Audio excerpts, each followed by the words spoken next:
I don't even want to jinx it this time. You guys know the mission, so let's get right to the video.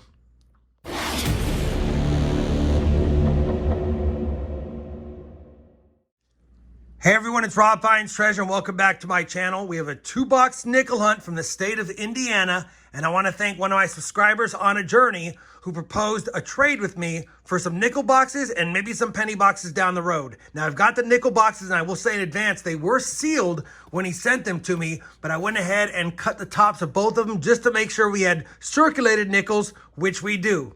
Now, obviously, you know what we're looking for. We don't want to jinx it. We're going to slide the book to the side, and we'll definitely compare all the finds to the books afterwards to see if we have additions or upgrades.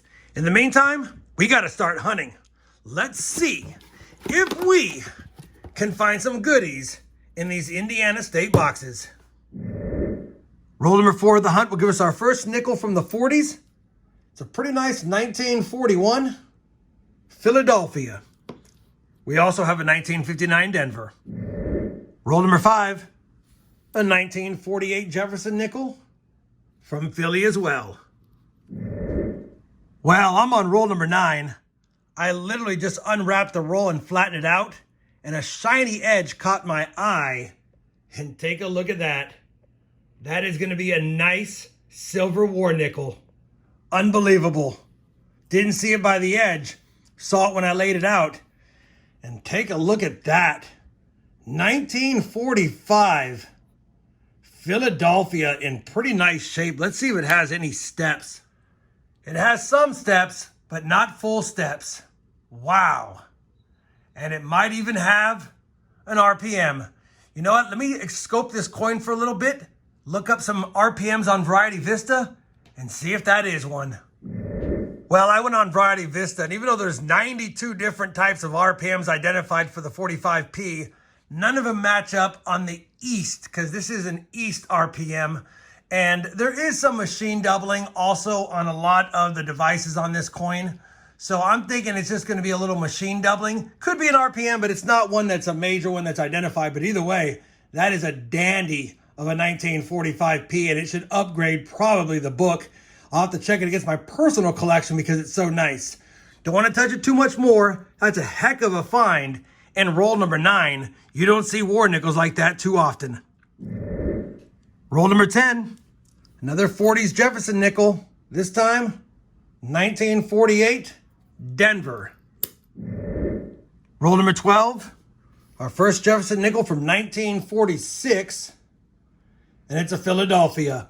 Off camera, I'll always be checking any of the Henning nickel dates to see if they are Henning nickels. Same roll. 1941 San Francisco Jefferson nickel this time. Roll 13, the finds are stacking up.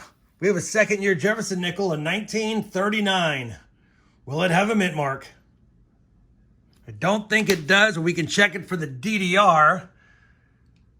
I'll wipe that away. I think that's just some gunk there, but let's just quickly scope it and see if it's the DDR. It's not. No Henning notch. I'll confirm it's a 39 Philly, which I believe it is.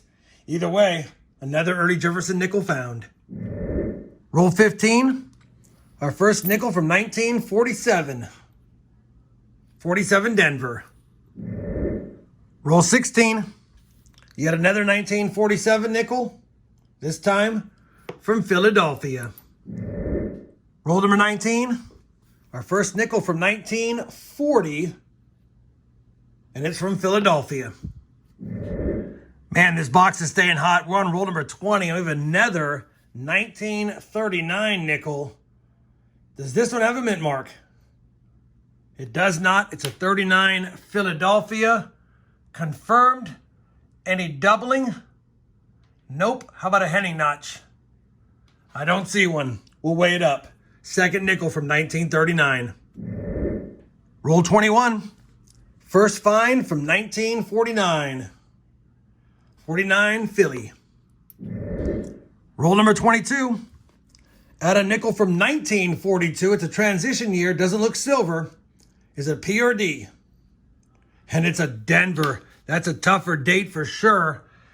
And we're looking for that D over horizontal D. I don't see it. I'll wipe that mint mark away, but that's still a good find with a low mintage. 1942 Denver. And this box is staying hot.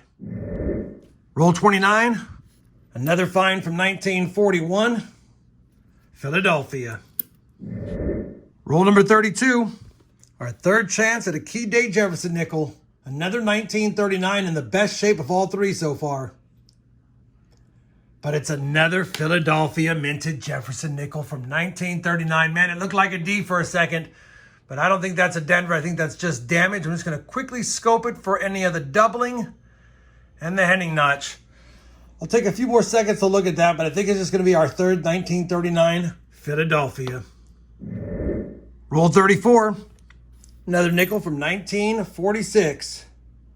Philadelphia. Just grabbed roll 36 out, and it looks like it's going to be a really good roll. In front, we have a 1941 Philadelphia.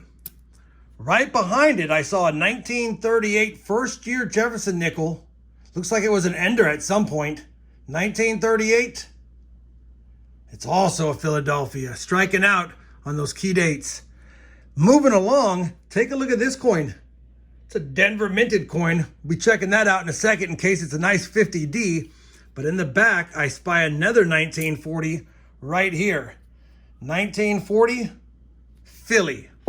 And now, what is this nice coin right here?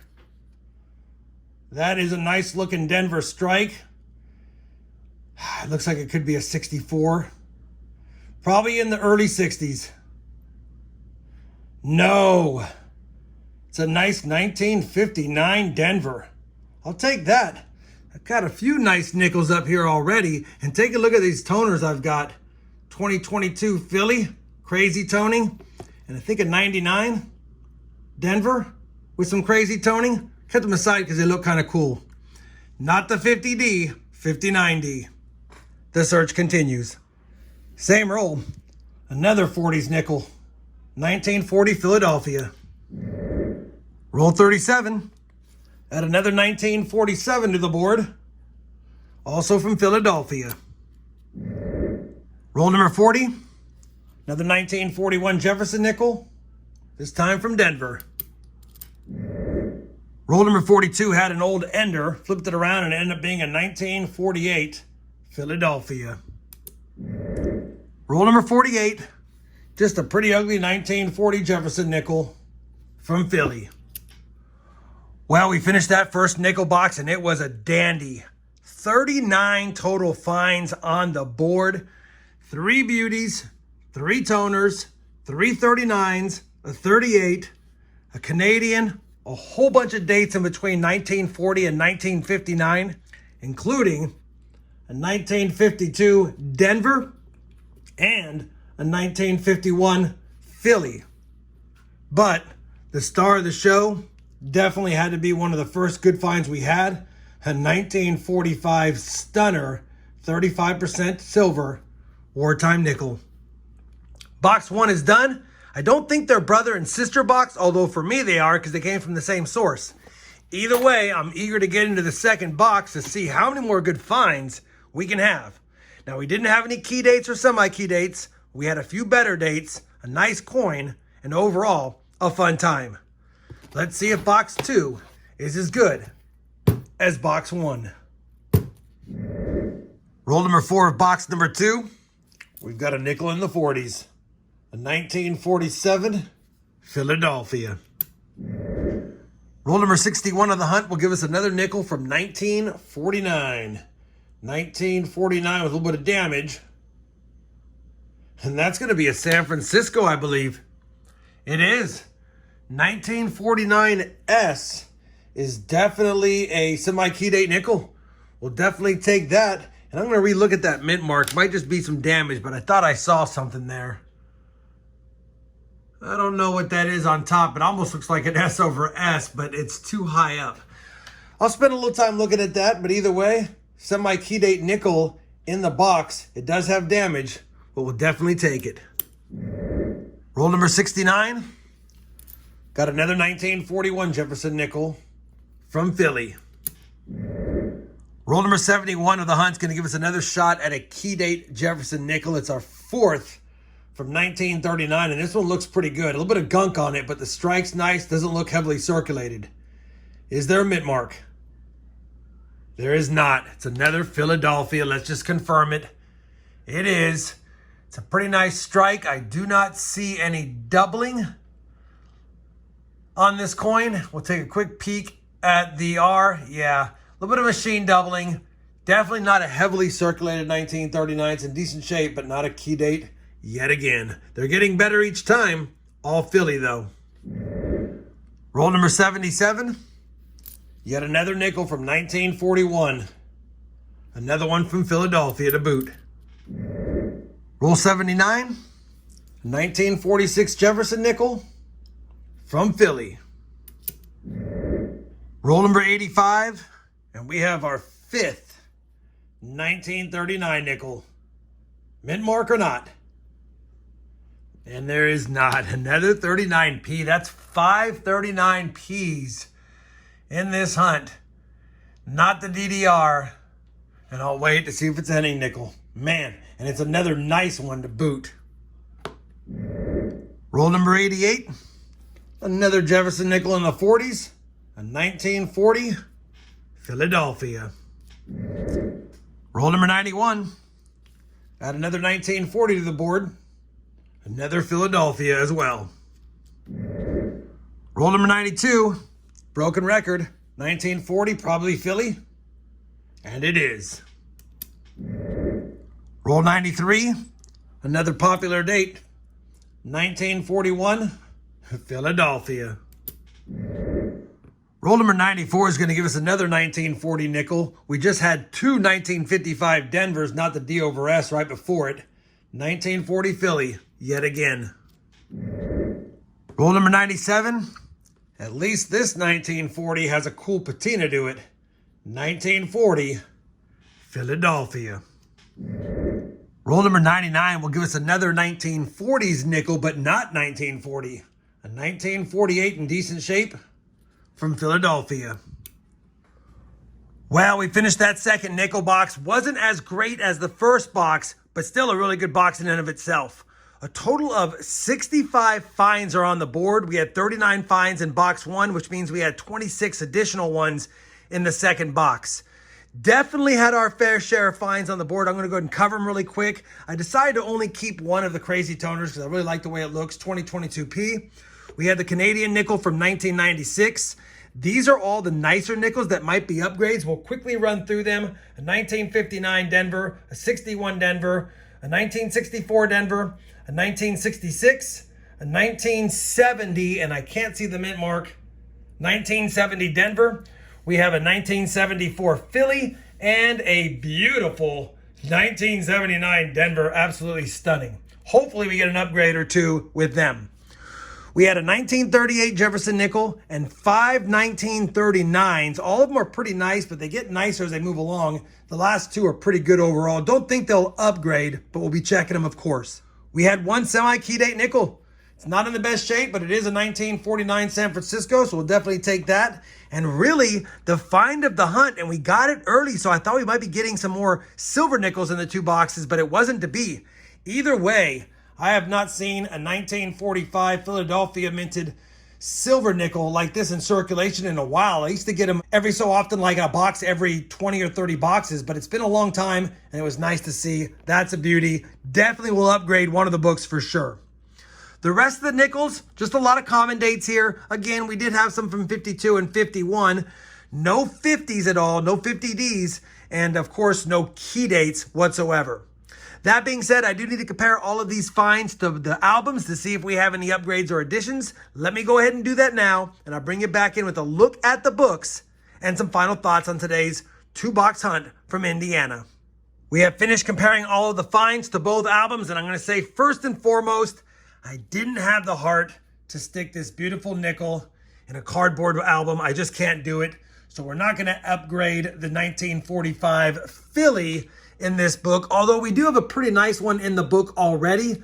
Of course, this book could use an upgrade, and had we upgraded that one, we would have slid that one in here. I just can't do it. I know it's part of the hunt and fill, but we already have the coin, And I just don't want to put this in the book and have it get rubbed against the other coins. It's too nice. I'm going to keep it for myself. It does not upgrade my personal collection, but hopefully you guys can agree with me. That being said, we did have 2 upgrades in the Series 2 album. Both the 59 Denver and the 79 Denver that we found today had to be upgraded. That 59D is a beauty.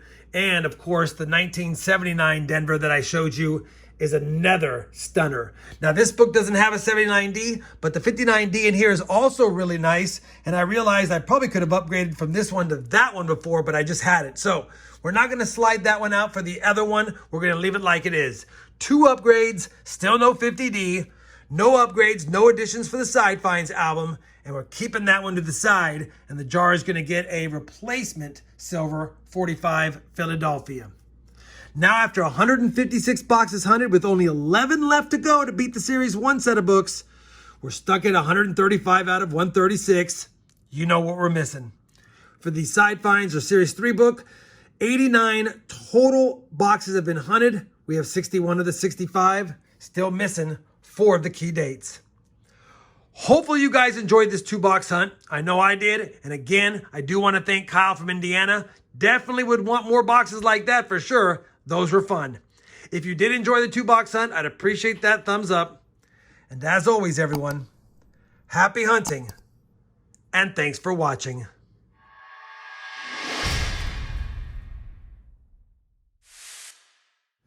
Another hunt, another piece of silver for the silver jar.